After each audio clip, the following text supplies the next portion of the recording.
política. Qual o nível de concessão tem que se fazer à direita e às forças de centro para viabilizar determinadas políticas, em termos congressuais ou em termos mais gerais, para conseguir algum consentimento. Isso vale para quase todos os campos. Não é só na questão financeira que nós temos um impasse. Na questão ambiental é muito conhecido. No Brasil, o confronto que se joga nesse ponto. Acho que se a gente olhar um pouco mais amplo, no caso da Argentina, recentemente, claro que eu não vou desenvolver, vou só citar, também um processo de mudanças econômicas, muitas vezes depois do processo, é evidente que é depois do processo de crise, mas de mudanças importantes, elas não parecem ter produzido uma mudança importante na estrutura do Estado. E isso vai ser uma discussão, porque seria importante se apresentar. É um desafio que nós vamos ter no Paraguai também. No Chile é uma discussão mais específica. Agora, ao mesmo tempo, há um processo de conflito político muito importante que se desenvolve nesses lugares. No caso do Brasil, o grande conflito foi para derrotar o Lula na reeleição. No caso, agora, na Argentina nós passamos por um conflito recente muito grande, que não é possível minimizar. E como que esses conflitos são enfrentados? Quer dizer, o que se muda na estrutura de poder nos processos de transição, com toda a dificuldade que nós passamos?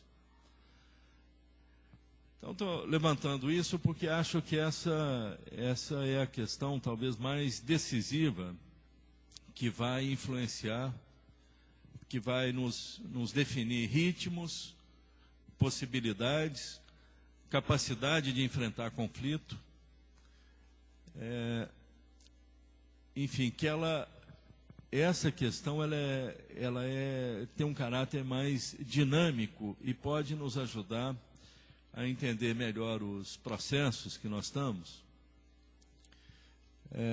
Mais do que uma caracterização de tipo mais estático. Por exemplo, se nós olharmos hoje a diferenciação dos processos de transição na América do Sul, podemos dizer que alguns processos podemos chamar de mais retardados e outros mais avançados. Quer dizer, felizmente, na nossa discussão, nós superamos uma dicotomia sectária, que seria de colocar um processo contra o outro.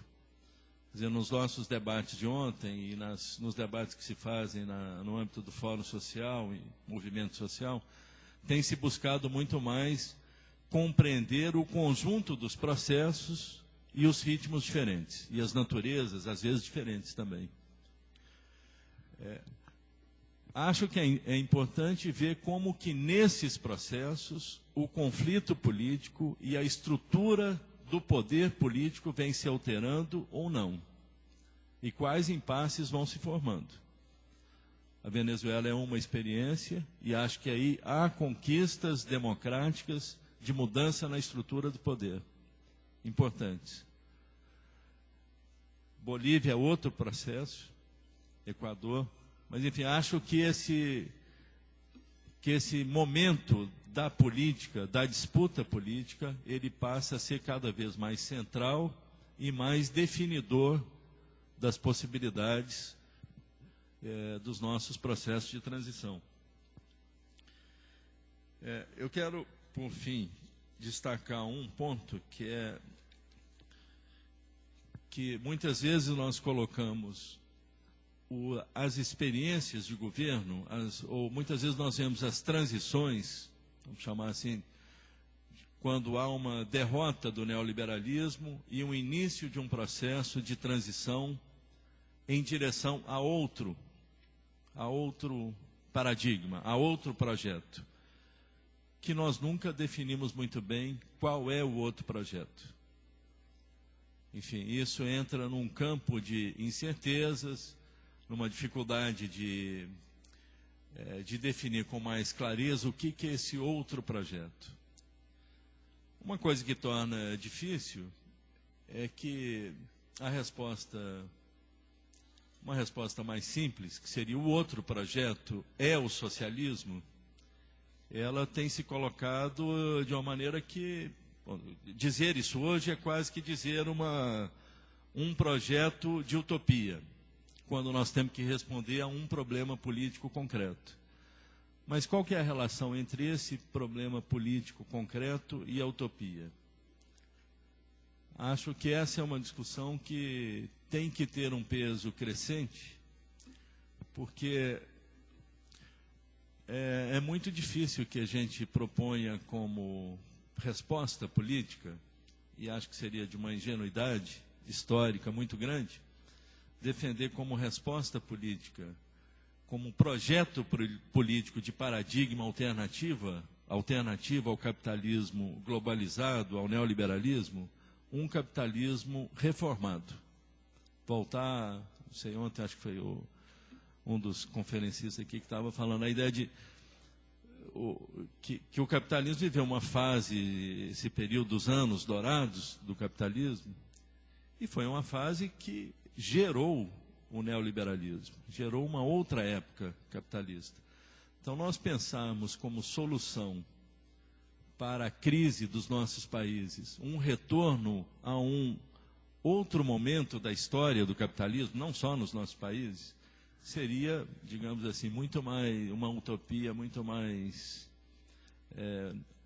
falsa e muito mais longe de uma resposta mais concreta do ponto de vista histórico.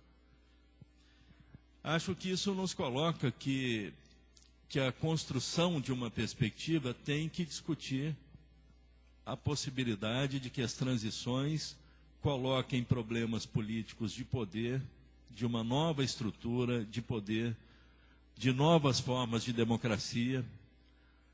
A democracia participativa, nesse caso, ela é um processo substantivo de alteração de relações de poder e de formas de organização do Estado, e não só de definição de políticas, e que este processo pode nos reabrir condições de debater mudanças mais globais nos nossos países e num processo mais internacionalizado.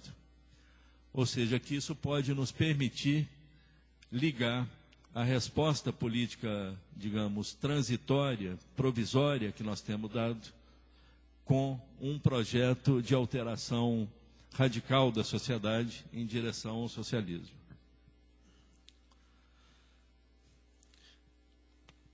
Dentro desta questão, acho importante a discussão de quais forças políticas vêm se movimentando nesse processo, como que elas vêm encarando, qual a capacidade de recuperação frente a crises que sofreram. E nesse caso, acho importante destacar 2 pontos, ou 3 pontos, em relação ao PT, que continua sendo a força majoritária, digamos, no caso da transição no Brasil, e que continua a viver um problema organizativo e de identidade muito importante, identidade programática, ideológica.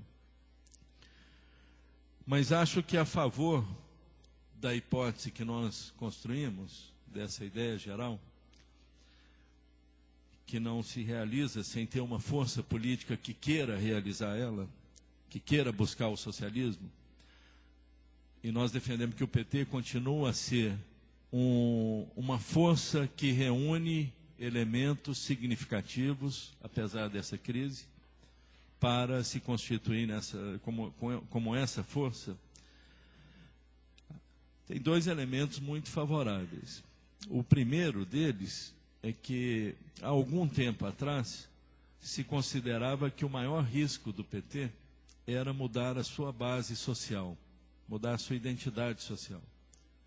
Ou seja, deixar de representar os pobres, os trabalhadores, e passar a representar os setores médios e setores empresariais, e mesmo o interesse nacional geral, sem relação com o processo de luta